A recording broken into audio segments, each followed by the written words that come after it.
All right, so the question is for Mr. Mark Marcos. I lost way too much doing the emotional trading, as do we all. I think most traders who have been in the game long enough have at least one story like this. Hopefully, just one though. Had very low moments and been super depressed recently, but kept thinking, kept thinking about you. You kept me going. I do appreciate that, man. In a more sincere tone. So, knowing you went from losing, yes. So I've spoken about this fucking story a million goddamn times. I don't want to repeat it too much, but basically I went broke one time. It's not fucking fun. And while yes, you can work your way out of it, absolutely, it's the lessons that you need to learn from these sort of situations that need to be ingrained before you're able to move on. So just knowing that someone is able to move through that is good. Yes, hopefully I can be of some help in that regard, as can many other people who have had similar stories as well. In fact, just about every major trader that I know has actually had a very similar story in some way to that, where they had either humongous loss, really down points, that sort of thing, or maybe even going broke, as did I in my case. But here's the thing, when you face these sort of dilemmas in life, or these sort of like very emotional situations, the reason why they are so emotional is because they are a big deal, and it's trying to teach you something. And realistically, you're only emotionally available to change your habits, which our habits are more or less ingrained in us. I mean, we pretty much do the same thing every fucking day. You have about 6,000 of the same thoughts, apparently, according to science, on a day-to-day basis. Like, most of them are the same. 70 or 80% of them are the same.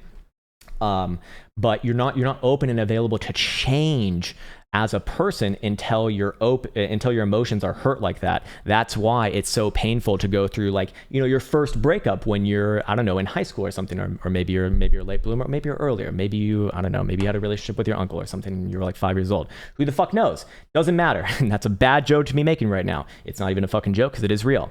Anyways, for some people.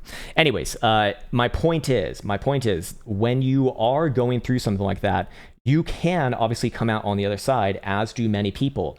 Now, this is also survivorship bias as well. There are many people, probably even more, who do not make a change, and they keep on repeating the same mistake. And that is the whole thing when you go through a very traumatizing experience, is that it's a signal to yourself that if you want to avoid this in the future, which you definitely can do that, you need to change. You need to take conscious responsibility in every little facet of your personal reality to change in that direction. And how does that look like? Well, first off, you have to change like 3 different things. Your emotions are a part of it, but they're the last ones to change. The other 2 parts of it are your thoughts and actions. Thoughts is kind of like what we're talking about right now. Actions is what we do on like actual trading. So once you can actually identify what needs to be changed, which we'll talk about soon enough as well, we'll obviously offer up a resolution for this, then you need to apply that. And then over time, your emotions will follow, of course. But basically what it comes down to is, if you, and let me just read this again. So it's not, yes, so you lost a lot doing the emotional trading. So basically, the way to get around that is, first and foremost, you need to have a fucking plan. I mean, I repeat this all the goddamn time because this really is the only magic pill that I'm aware of. You need to have a plan, a self-defined plan that you have gone and back tested. The more the better. I mean, realistically, it should be. I mean, you got to think about this, man. Like, you are working on a potential skill that could give you a living for the rest of your life. It's kind of like tennis. You can play until the day that you die. You can basically trade until the day that you die. I don't know if that's a healthy thing to do, but you can do that, and it is a serious thing, right? So if you take it seriously, then you're naturally going to do more, because why wouldn't you? Finances are at stake, and obviously, going through financial times is not just traumatizing. It's, it can be, life. It can be life and death in some situations as well.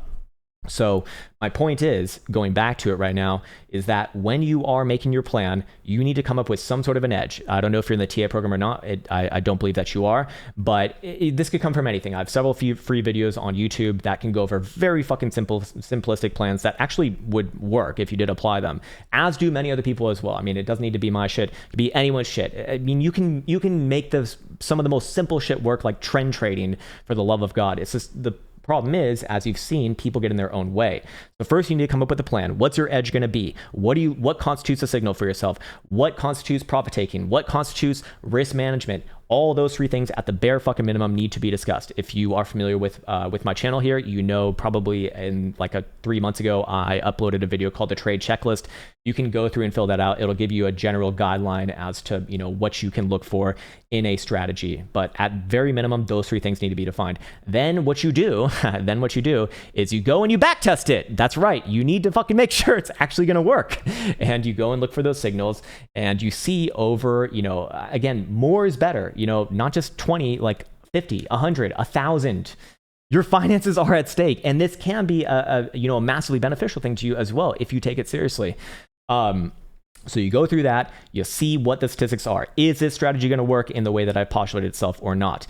Then what you do is you don't fucking trade it. You go onto a testnet account and you trade it on a testnet account in real time, not putting any finances at stake. Then you want to get, you know, maybe you could have a little bit less iterations for that, maybe like 20 to 50 iterations, and see how it works in real time. What is it like to enter this position? What is it like to exit it?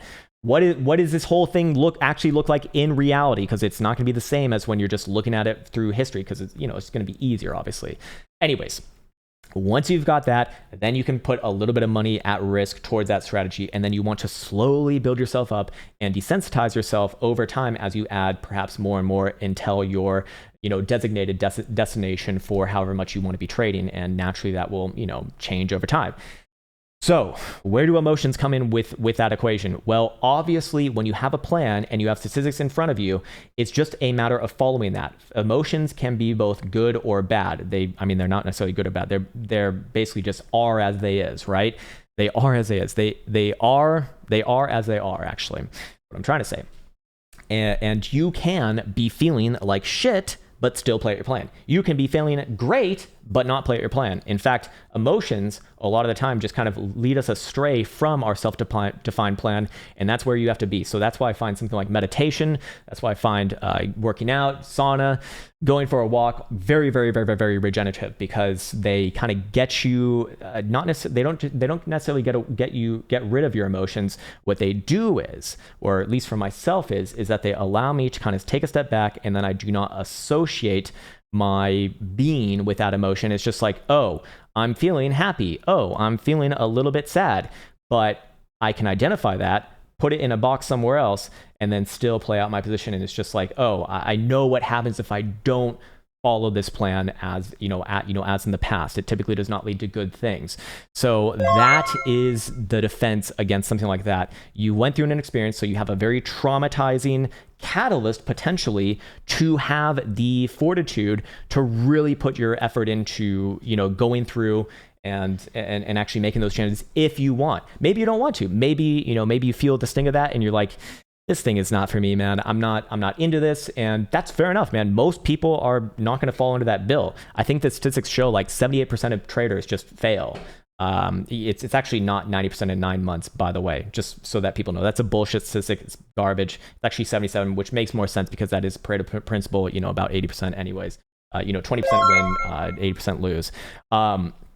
And those statistics don't even apply to you anyways if you're like actually putting the fucking effort, because most people are just treating this as a goddamn casino, just from the confines and comfort of their house rather than going to Las Vegas. Anyways, I hope that was in some way helpful. Please let me know in the comment section if I didn't hit that from like the angle that you're looking for, and yeah, I'll just leave it right there.